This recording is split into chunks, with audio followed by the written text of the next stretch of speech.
नमस्कार मंडळी, सुंदर अशा दिवसाच्या सुंदर अशा शुभेच्छा सगळ्यांना. श्री स्वामी समर्थ.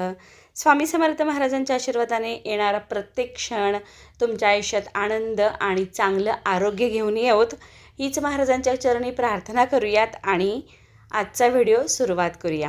तर आज आहे शुक्रवार. आजची आहे ही शुक्रवारची पूजा. अतिशय सुंदर अशी पूजा झालेली आहे आणि पूजा झाल्यानंतर आपण सुरुवातीला ब्रेकफास्टसाठी म्हणजे नाश्त्यासाठी काय केलं पाहूया. तर त्यासाठी बारीक रवा घेतलेला आहे 2 वाटी. त्यामध्ये मी घातलेला आहे रवा भिजेल इतकं ताक. आता हे ताक मी ताजं केलेलं होतं त्यामुळे मी पूर्ण ताक वापरलेलं आहे. तुमच्याकडे जर आंबट दही किंवा आंबट ताक असेल तर पाणी मिक्स करून वापरलं तरीही चालतं. आणि छान सगळं भिजवून घ्यायचं आहे आपल्याला आणि रबरबीत असं मिश्रण करायचं आहे. आपण इथे इन्स्टंट असे उत्ताप्पे किंवा उत्तप्पम करतो आहे.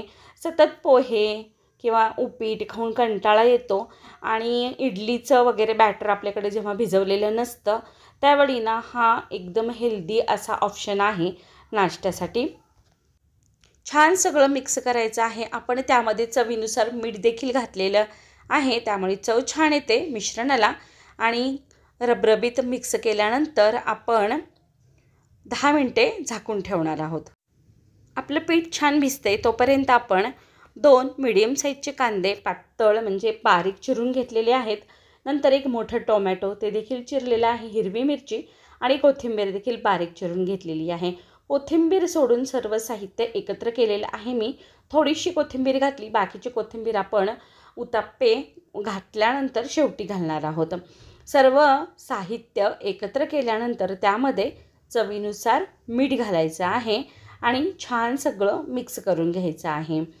आणि हा अतिशय हेल्दी असा उत्तप्पा होतो, झटपट होणारा होतो आणि वेगळ्या चवीचा होतो. जे आपण इडलीचं बॅटर करतो किंवा वेगळं डाळ तांदळाचं जे बॅटर करतो त्याची चव वेगळी लागते. हे इन्स्टंट उत्तप्पमची चव वेगळी लागते. आणि आपण हे सर्व साहित्य एकत्र करून त्यामध्ये चवीनुसार मीठ जेव्हा मिक्स करतो आणि एक 5 मिनटं जेव्हा ते मुरू देतो तर आतपर्यंत त्यामध्ये मीठ मुरलं ना त्याची चव एकदम भन्नाट येते. आपण एरवी की नाही उत्तप्पम करताना असं पाहतो की अगोदर बॅटर घालतात आणि वेगवेगळं कांदा टोमॅटो हिरवी मिरची घालून मग प्रेस केलं जातं. पण मी ही थोडीशी वेगळी आयडिया काढलेली आहे म्हणा ना की हे सगळं झटपट छान लागतं आणि एकसारखं मिक्स देखील करता येतं. तर त्यानंतर मी उत्तप्पमसोबत खाण्यासाठी चटणी केलेली आहे आणि ह्या चटणीमध्ये मी ओलं खोबरं किंवा पुदिना घातलेला नाही तरीही ही चटणी एकदम भन्नाट अशी चवीची झालेली आहे. आता आपण पॅनवरती तेल गरम करून घेणार आहोत आणि त्यावरती उत्तप्पमचं बॅटर घालून घेणार आहोत. आणि गोलसर घालायचं आहे, थोडंसं जाडसर घालायचं आहे. आणि त्यावरती जे मिश्रण केलेलं आहे आपण कांदा टोमॅटो हिरवी मिरचीचं ते बॅटर जे तव्यावरचं आहे ना ते ओलं असतानाच घालायचं आहे जेणेकरून ते छान आपण जेव्हा प्रेस करतो छान असं मध्ये प्रेस होतं. आणि वरून अशी हिरवीगार कोथिंबीर घालायची आहे. मस्त असं छान सर्व प्रेस करून घ्यायचं आहे आणि झाकण घालून मंद ते मीडियम म्हणजे आपण मीडियम गॅसच्या फ्लेमवर उत्तप्पम छान असं शेकून घेणार आहोत.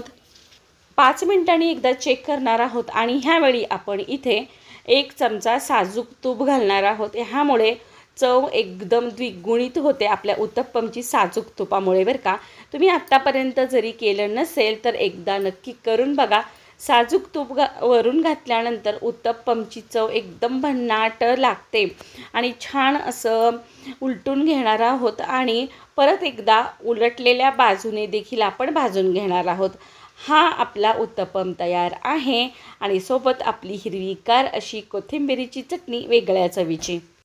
छान आपला ब्रेकफास्ट हेल्दी झाल्यानंतर आपण परत एक हेल्दी रेसिपी करत आहोत. इथे मी दुधी भोपळा घेतलेला आहे जो मार्केटमधून आणला होता आणि त्यातला अर्धा भाग मी कट करून घेणार आहे. मी आत्ता भाजीला अर्धाच भाग वापरणार आहेत. आपण लंचसाठी रेसिपी करत आहोत आणि त्याची सालं काढून घ्यायची आहेत. मी आणल्यानंतर धुवून ठेवला होता स्वच्छ आणि फ्रीजमधून काढल्यानंतर देखील एकदा धुवून घेतला होता आणि आपण एकदा साले काढल्यानंतर धुवून घेणार आहोत बरं का. आणि आपण जेव्हा कट करू भोपळा ना तेव्हा धुवायचा नाही आहे.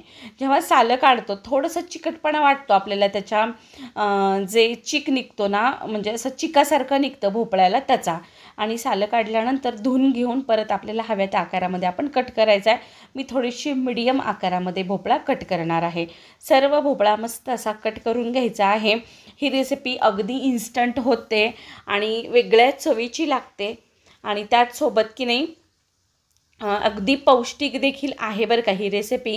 त्यामुळे आपल्या लंचमध्ये किंवा डिनरमध्ये ह्या रेसिपीचा नक्की समावेश करा. ह्या पद्धतीने एकदा करून बघा. जरी तुम्ही भोपळा वेगळ्या पद्धतीने करत असाल तर आपण चण्याची डाळ घालून हा भोपळा केलेला आहे, त्यामुळे चव एकदम छान येते आणि झटपट होतो. आपण कुकरमध्ये करणार आहोत. सर्व भोपळा मस्त छान आपण कट करून घेतलेला आहे. आपण पाण्यात घालणार नाही आहोत. त्यानंतर कांदा घेतला मी बारीक चिरून आणि एक टोमॅटो देखील घेतलेले आहे. नंतर कुकर गरम करून घेतलं, त्यामध्ये घातलं तेल आणि जिरेची फोडणी घातली आणि त्यामध्ये घातला कढीपत्ता. कढीपत्ता हा आपल्या अंगणातला आहे, मस्त हिरवागार कढीपत्ता घातल्यानंतर हिंग घातलं आणि कांदा घालून घेतला. छान परतून घेणार आहोत आपण कांदा गुलाबी होईपर्यंत. आणि फोडणी छान बसले ना की भाजी अप्रतिमच होते, भन्नाट होते. कांदा परतला छान की त्यामध्ये 1 चमचा आलं लसूण पेस्ट घातलेला आहे. हे मी खलबत्त्यात करते, मी स्टोअर करून ठेवत नाही आलं लसूण. आणि ताजं ताजं ज्या वेळेला लागतं त्यावेळेला मी लसूण किंवा आलं लसूण वेगवेगळं कुटून घेते. आलं लसूण छान परतल्यानंतर त्यामध्ये 1 टोमॅटो घालून घेतलं. लगेच आपण मीठ घातलं आणि छान परतल्यानंतर त्यामध्ये थोडंसं धने पावडर, थोडीशी हळद घातली आणि घातला बघा 1 चमचा एसूर. आता हा आमचा मराठवाड्यातला फेमस असा एसूर आहे. रोज एक तरी भाजी आमच्या घरामध्ये ह्या एसराची बनते. जरी भले ही दुसरी भाजी मिठाची असू देत, वरण असू देत, पण एसराची आणि हिरव्या मिरचीचं काहीतरी आमच्यात दोन्हीपैकी एक लागतं. छान एसूर घातल्यानंतर परतून आपण त्या फोडी घालून घेणार आहोत भोपळ्याच्या, ज्या आपण केल्या होत्या. आणि लगेच आपण हरभऱ्याची डाळ 2 ते 3 तास भिजत घातली होती. छान फुलून आलेली होती डाळ. ती डाळ स्वच्छ धुवून घालून घेतलेली आहे. परतून घेणार आहोत आपण आणि नंतर त्यामध्ये आपण 1 ग्लास पाणी घालणार आहोत. चवीनुसार मीठ घालायचं आहे आणि मस्त छान मिक्स करून घ्यायचं. आणि नंतर कुकरची लीड लावायची आणि आपण शिट्ट्या करून घेणार आहोत. 1 ते 2 शिट्ट्यांमध्ये छान शिजतो भोपळा. माफ करा, इथे आपण मीठ सांगताना 2दा सांगितलेलं आहे, तर ते चुकून झालं माझ्याकडून. तर भोपळा आपला शिजतोय 2 ते 3 शिट्ट्यांमध्ये, तोपर्यंत आपण खारा घेवडा करणार आहोत. कढईमध्ये तेल गरम करून घेतलं. मोहरीची छान फोडणी झाल्यानंतर त्यामध्ये घातलं जिरं, लसूण, कोथिंबीर. हे मी खलबत्त्यात ठेचून घेतलं होतं जाडसर, ते घालून घ्यायचं आहे. हा खारा घेवडा देखील आमच्या मराठवाड्यातला स्पेशल असा मेनू आहे बरं का, म्हणजे स्पेशल अशी भाजी आहे. नंतर त्यामध्ये आपण हळद घालून घेतलेली आहे. हळद घातली की स्वच्छ धुतलेला घेवडा घालून घेणार आहोत. सध्या पावसाळा आहे त्यामुळे भाज्या स्वच्छ 2 ते 3 वेळेस मी धुते आणि मस्त परतून घ्यायचं आहे आपल्याला. नंतर जाडसर शेंगादाण्याचं कूट घालायचं आहे आपल्या आवडीप्रमाणे. नाही घातलं तरीही ओरिजिनल चव जी घेवड्याची असते ती लसणाने आणि मिठाने अगदी छान येते, पण माझ्या घरात आवडतं शेंगदाण्याचं कूट त्यामुळे घालते. आणि चवीनुसार मीठ घालायचं आहे आणि थोडंसं पाण्याचा हापका देऊन आपण झाकून ठेवणार आहोत घेवडा शिजेपर्यंत. आणि झाली आपली ही खाऱ्या घेवड्याची भाजी तयार. अगदी झटपट होते आणि आजचे सगळे मेनू अगदी झटपट होणारे आहेत, भरपूर पौष्टिक आहेत.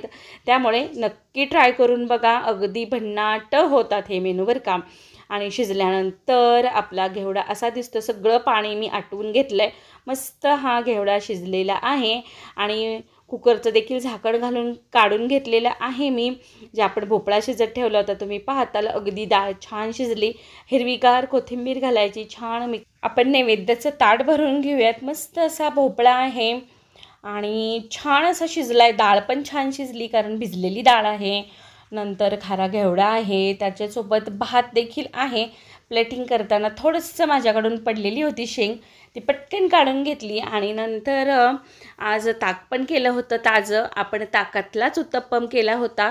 तर हे ताक आहे हे मी अगोदर काढून ठेवलं होतं आणि मौसूत अशा चपात्या आहेत. कसे वाटले साधेसुधे मेनू कमेंट करून नक्की सांगा. चॅनलला अजून सबस्क्राईब केलं नसेल तर पटापट करा. परत भेटू नवीन व्हिडिओसोबत. सगळ्यांना श्री स्वामी समर्थ.